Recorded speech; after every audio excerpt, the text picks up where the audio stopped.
मेरे प्यारे देशवासियों, नमस्कार। कोरोना के प्रभाव से हमारी मन की बात भी अछूती नहीं रही है। जब मैंने पिछली बार आपसे मन की बात की थी, तब पैसेंजर ट्रेनें बंद थी, बसें बंद थी, हवाई सेवा बंद थी। इस बार बहुत कुछ खुल चुका है। श्रमिक स्पेशल ट्रेनें चल रही हैं, अन्य स्पेशल ट्रेनें भी शुरू हो गई हैं। तमाम सावधानियों के साथ हवाई जहाज उड़ने लगे हैं। धीरे धीरे उद्योग भी चलना शुरू हुआ है, यानी अर्थव्यवस्था का एक बड़ा हिस्सा अब चल पड़ा है, खुल गया है। ऐसे में हमें और ज्यादा सतर्क रहने की आवश्यकता है। 2 गज की दूरी का नियम हो, मुंह पर मास्क लगाने की बात हो सके तो वहां तक घर में रहना हो, ये सारी बातों का पालन, उसमें जरा भी ढिलाई नहीं बरतनी चाहिए। देश में सबके सामूहिक प्रयासों से कोरोना के खिलाफ लड़ाई बहुत मजबूती से लड़ी जा रही है। जब हम दुनिया की तरफ देखते हैं तो हमें अनुभव होता है कि वास्तव में भारतवासियों की उपलब्धि कितनी बड़ी है।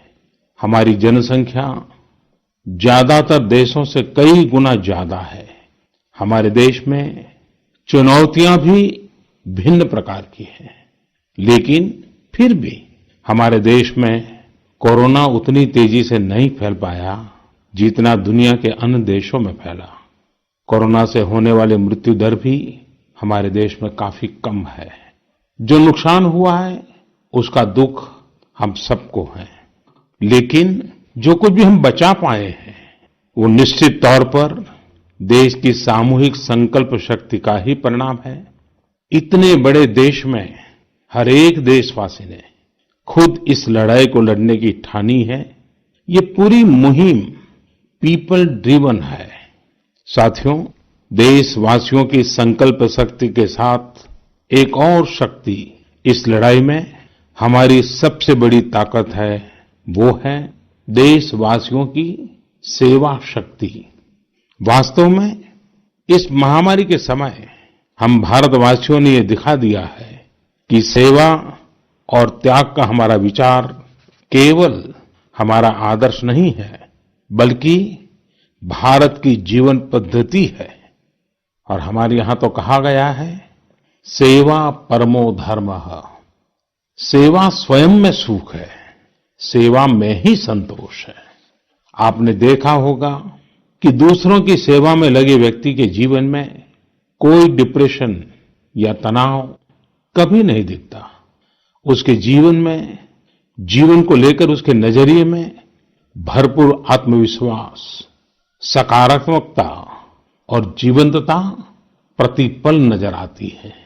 साथियों, हमारे डॉक्टर्स, नर्सिंग स्टाफ, सफाई कर्मी, पुलिसकर्मी, मीडिया के साथी, ये सब जो सेवा कर रहे हैं, उसकी चर्चा मैंने कई बार की है। मन की बात में भी मैंने उसका जिक्र किया है। सेवा में अपना सब कुछ समर्पित कर देने वाले लोगों की संख्या अनगिनत है। ऐसे ही एक सज्जन है तमिलनाडु के सी मोहन। सी मोहन जी मदुरई में एक सैलून चलाते हैं। अपनी मेहनत की कमाई से इन्होंने अपनी बेटी की पढ़ाई के लिए 5 लाख रुपए बचाए थे, लेकिन इन्होंने ये पूरी राशि इस समय जरूरतमंदों, गरीबों की सेवा के लिए खर्च कर दी। इसी तरह अगरतला में ठेला चलाकर जीवन यापन करने वाले गौतम दास जी अपनी रोजमर्रा की कमाई की बचत में से हर रोज दाल चावल खरीदकर जरूरतमंदों को खाना खिला रहे हैं। पंजाब के पठानकोट से भी एक ऐसा ही उदाहरण मुझे पता चला। यहाँ दिव्यांग भाई राजू ने दूसरों की मदद से जोड़ी गई छोटी सी पूंजी से 3000 से अधिक मास्क बनवाकर लोगों में बांटे। भाई राजू ने इस मुश्किल समय में करीब 100 परिवारों के लिए खाने का राशन भी जुटाया। देश के सभी इलाकों से विमेन सेल्फ हेल्प ग्रुप के परिश्रम की भी अनगिनत कहानियां इन दिनों हमारे सामने आ रही है। गांवों में, छोटे कस्बों में हमारी बहनें, बेटियां हर दिन हजारों की संख्या में मास्क बना रही हैं। तमाम सामाजिक संस्थाएं भी इस काम में इनका सहयोग कर रही हैं। साथियों, ऐसे कितने ही उदाहरण हर दिन दिखाई और सुनाई पड़ रहे हैं। कितने ही लोग खुद भी मुझे नमो ऐप और अन्य माध्यमों के जरिए अपने प्रयासों के बारे में बता रहे हैं। कई बार समय की कमी के चलते मैं बहुत से लोगों का, बहुत से संगठनों का, बहुत सी संस्थाओं का नाम नहीं ले पाता हूं। सेवाभाव से लोगों की मदद कर रहे ऐसे सभी लोगों की मैं प्रशंसा करता हूं, उनका आदर करता हूं, उनका तहे दिल से अभिनंदन करता हूं। मेरे प्यारे देशवासियों, एक और बात जो मेरे मन को छू गई है वो है संकट की इस घड़ी में इनोवेशन। तमाम देशवासी गांवों से लेकर शहरों तक, हमारे छोटे व्यापारियों से लेकर स्टार्टअप तक, हमारी लैब्स कोरोना के खिलाफ लड़ाई में नए नए तरीके इजाद कर रहे हैं, नए नए इनोवेशन कर रहे हैं। जैसे नासिक के राजेंद्र यादव का उदाहरण बहुत दिलचस्प है। राजेंद्र जी नासिक में सतना गांव के किसान हैं।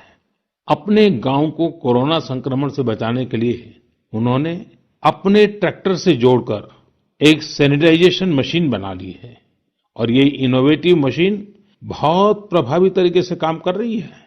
इसी तरह मैं सोशल मीडिया में कई तस्वीरें देख रहा था। कई दुकानदारों ने 2 गज की दूरी के लिए दुकान में बड़े पाइपलाइन लगा लिए हैं, जिसमें एक छोर से वो ऊपर से सामान डालते हैं और दूसरी छोर से ग्राहक अपना सामान ले लेते हैं। इस दौरान पढ़ाई के क्षेत्र में भी कई अलग अलग इनोवेशन शिक्षकों और छात्रों ने मिलकर किए हैं। ऑनलाइन क्लासेस, वीडियो क्लासेस, उसको भी अलग अलग तरीकों से इनोवेट किया जा रहा है।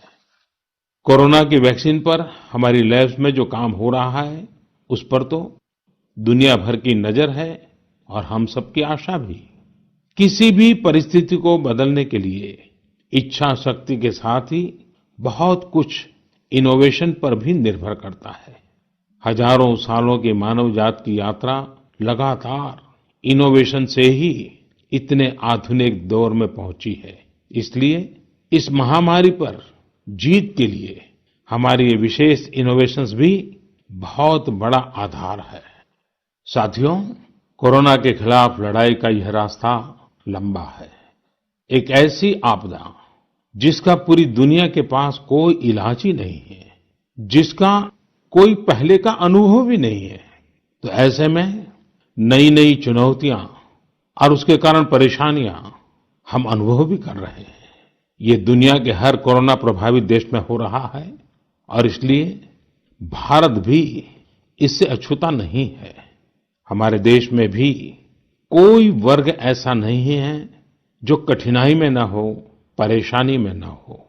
और इस संकट की सबसे बड़ी चोट अगर किसी पर पड़ी है तो हमारे गरीब, मजदूर, श्रमिक वर्ग पर पड़ी है। उनकी तकलीफ, उनका दर्द, उनकी पीड़ा शब्दों में नहीं कही जा सकती। हम में से कौन ऐसा होगा जो उनकी और उनके परिवार की तकलीफों को अनुभव न कर रहा हो। हम सब मिलकर इस तकलीफ को, इस पीड़ा को बांटने का प्रयास कर रहे हैं। पूरा देश प्रयास कर रहा है। हमारे रेलवे के साथी दिन रात लगे हुए हैं। केंद्र हो, राज्य हो, स्थानीय स्वराज की संस्थाएं हो, हर कोई दिन रात मेहनत कर रहे हैं। जिस प्रकार रेलवे के कर्मचारी आज जुटे हुए हैं, वे भी एक प्रकार से अग्रिम पंक्ति में खड़े कोरोना वॉरियर्स ही है। लाखों श्रमिकों को ट्रेनों से और बसों से सुरक्षित ले जाना, उनके खाने पीने की चिंता करना, हर जिले में क्वारंटाइन केंद्रों की व्यवस्था करना, सभी की टेस्टिंग, चेकअप उपचार की व्यवस्था करना, ये सब काम लगातार चल रहे हैं और बहुत बड़ी मात्रा में चल रहे हैं। लेकिन साथियों, जो दृश्य आज हम देख रहे हैं, इससे देश को अतीत में जो कुछ हुआ, उसके अवलोकन और भविष्य के लिए सीखने का अवसर भी मिला है। आज हमारे श्रमिकों की पीड़ा में हम देश के पूर्वी हिस्से की पीड़ा को देख सकते हैं। जिस पूर्वी हिस्से में देश का ग्रोथ इंजन बनने की क्षमता है, जिसके श्रमिकों के बाहुबल में देश को नई ऊंचाई पर ले जाने का सामर्थ्य है, उस पूर्वी हिस्से का विकास बहुत आवश्यक है। पूर्वी भारत के विकास से ही देश का संतुलित आर्थिक विकास संभव है। देश ने जब मुझे सेवा का अवसर दिया, तभी से हमने पूर्वी भारत के विकास को प्राथमिकता दी है। मुझे संतोष है कि बीते वर्षों में इस दिशा में बहुत कुछ हुआ है और अब प्रवासी मजदूरों को देखते हुए बहुत कुछ नए कदम उठाना भी आवश्यक हो गया है और हम लगातार उस दिशा में आगे बढ़ रहे हैं। जैसे कहीं श्रमिकों की स्किल मैपिंग का काम हो रहा है, कहीं स्टार्टअप्स इस काम में जुटे हैं, कहीं माइग्रेशन कमीशन बनाने की बात हो रही है। इसके अलावा केंद्र सरकार ने अभी जो फैसले लिए हैं, उससे भी गांवों में रोजगार, स्वरोजगार, लघु उद्योगों से जुड़ी विशाल संभावनाएं खुली हैं।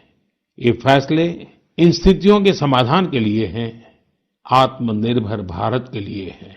अगर हमारे गांव आत्मनिर्भर होते, हमारे कस्बे, हमारे जिले, हमारे राज्य आत्मनिर्भर होते, तो अनेक समस्याओं ने वो रूप नहीं लिया होता जिस रूप में वो आज हमारे सामने खड़ी है।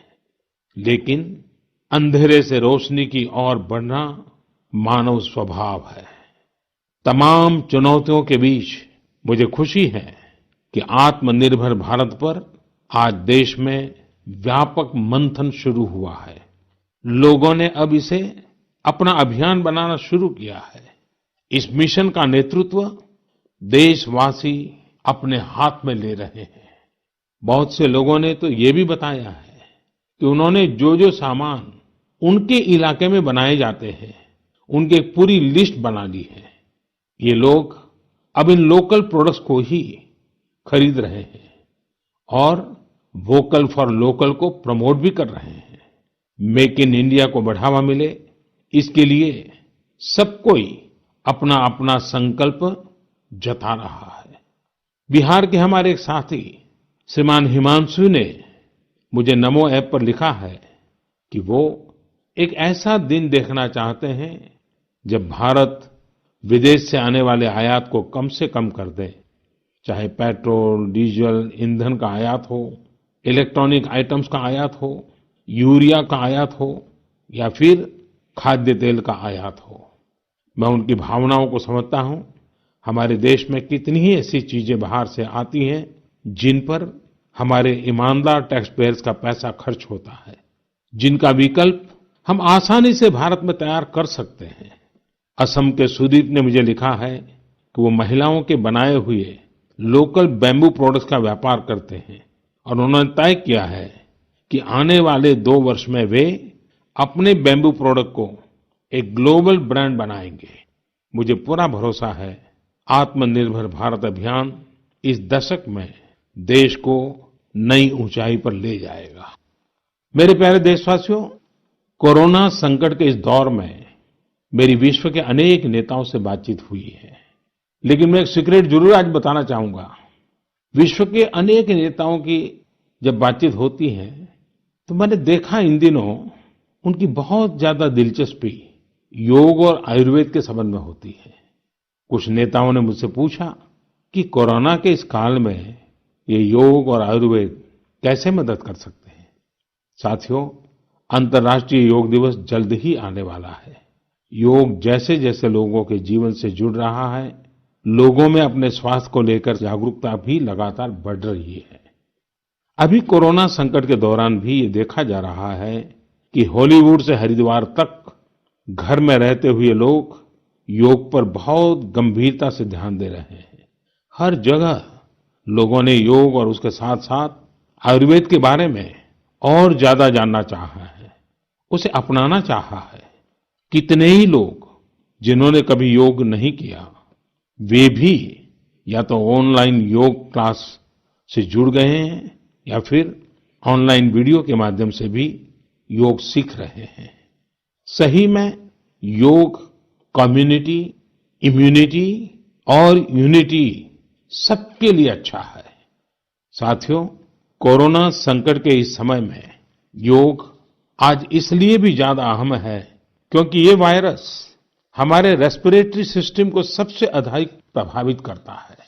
योग में तो रेस्पिरेटरी सिस्टम को मजबूत करने वाले कई तरह के प्राणायाम है, जिनका असर हम लंबे समय से देखते आ रहे हैं। ये टाइम टेस्टेड टेक्निक्स हैं, जिसका अपना अलग महत्व है।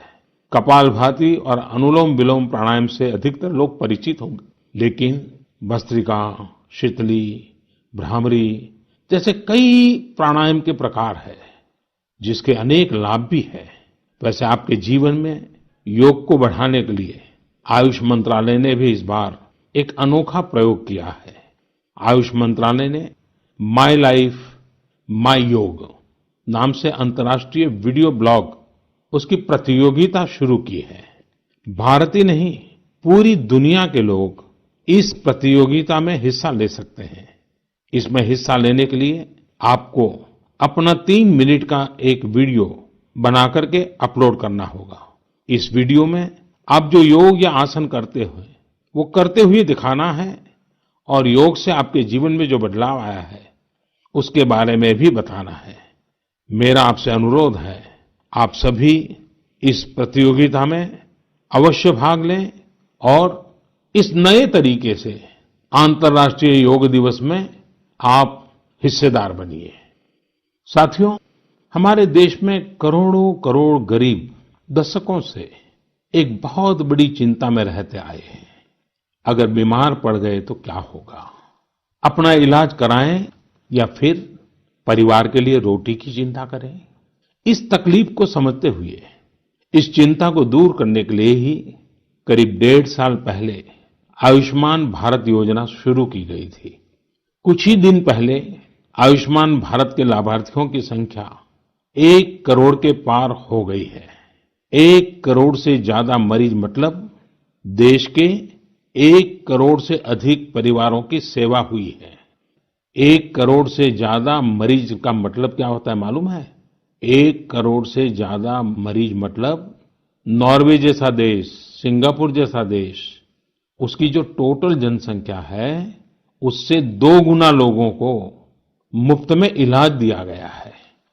अगर गरीबों को अस्पताल में भर्ती होने के बाद इलाज के लिए पैसे देने पड़ते, इनका मुफ्त इलाज नहीं हुआ होता तो उन्हें एक मोटा मोटा अंदाज है करीब करीब 14,000 करोड़ रुपए से भी ज्यादा अपनी जेब से खर्च करने पड़ते। आयुष्मान भारत योजना ने गरीबों के पैसे खर्च होने से बचाए हैं। मैं आयुष्मान भारत के सभी लाभार्थियों के साथ साथ मरीजों का उपचार करने वाले सभी डॉक्टरों, नर्सेज और मेडिकल स्टाफ को भी बधाई देता हूं। आयुष्मान भारत योजना के साथ एक बहुत बड़ी विशेषता पोर्टेबिलिटी की सुविधा भी है। पोर्टेबिलिटी ने देश को एकता के रंग में रंगने में भी मदद की है।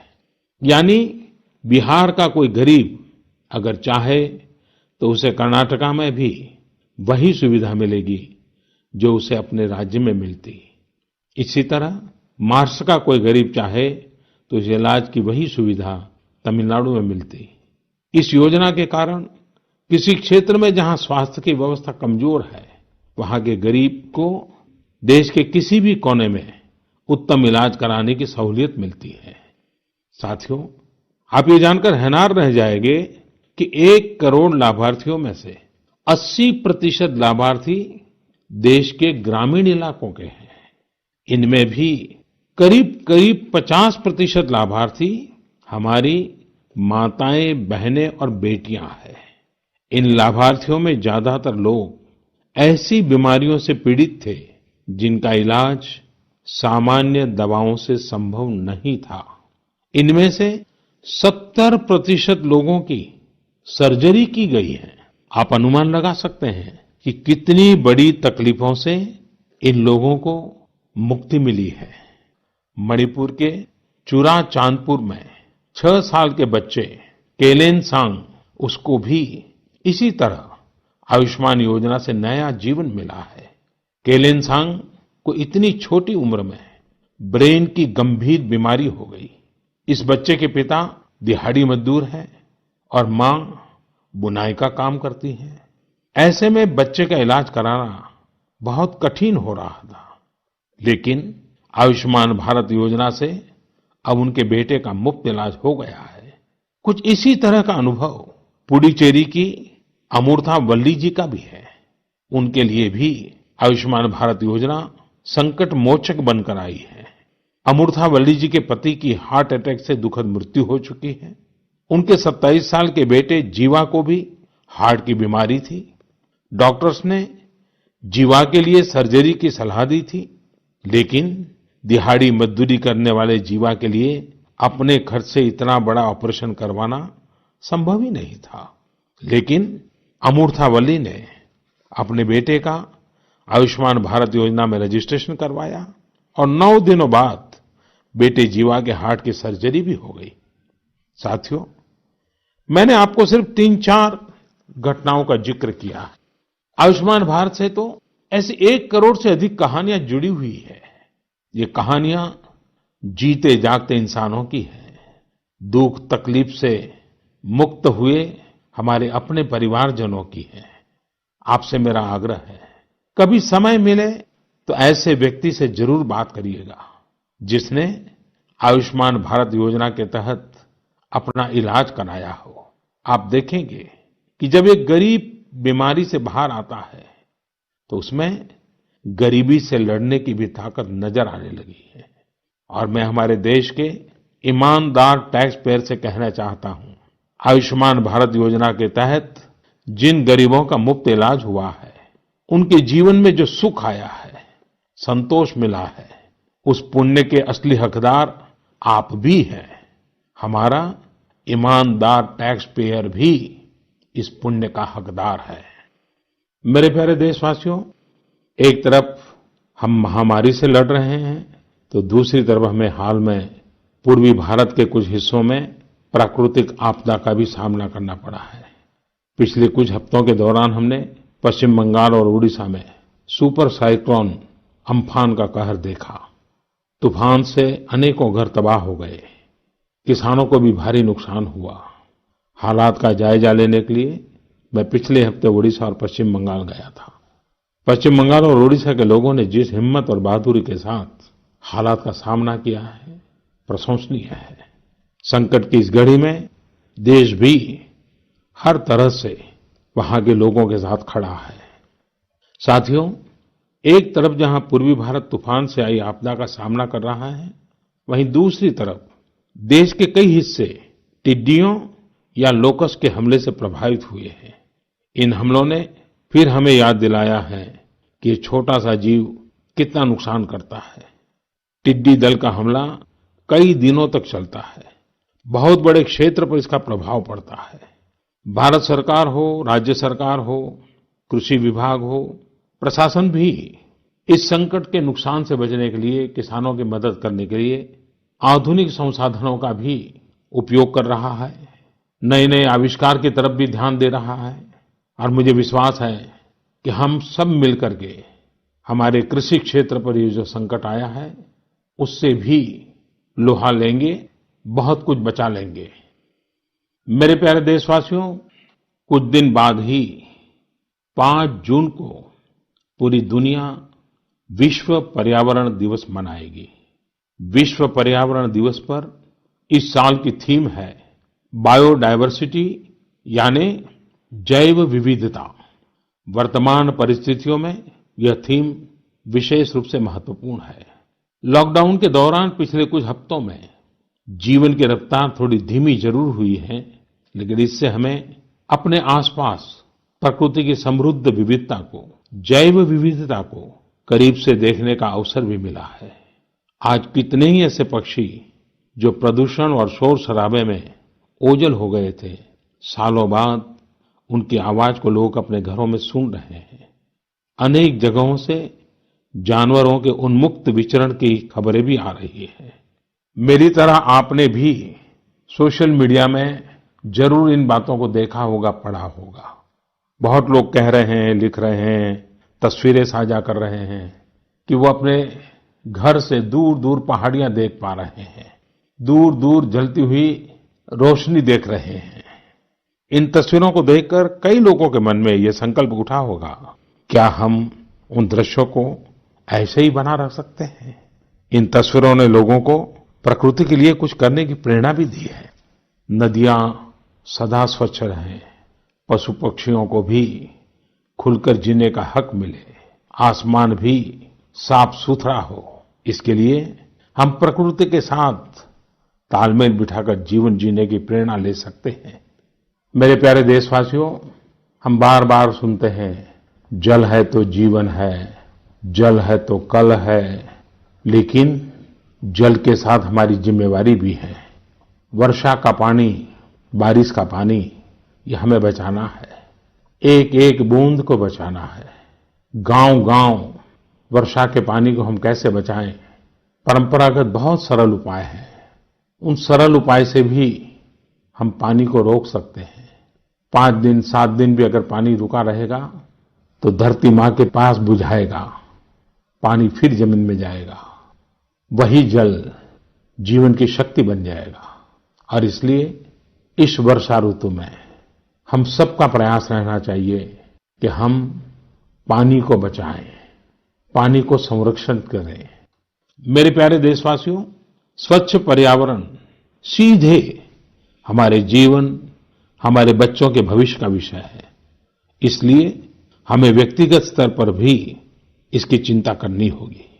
मेरा आपसे अनुरोध है कि इस पर्यावरण दिवस पर कुछ पेड़ अवश्य लगाएं और प्रकृति की सेवा के लिए कुछ ऐसा संकल्प अवश्य लें जिससे प्रकृति के साथ आपका हर दिन का रिश्ता बना रहे।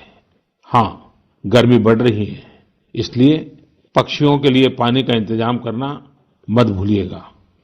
साथियों, हम सबको ये भी ध्यान रखना होगा कि इतनी कठिन तपस्या के बाद, इतनी कठिनाइयों के बाद देश ने जिस तरह हालत संभाला है, उसे बिगड़ने नहीं देना है। हमें इस लड़ाई को कमजोर नहीं होने देना है। हम लापरवाह हो जाएं, सावधानी छोड़ दें, ये कोई विकल्प नहीं है।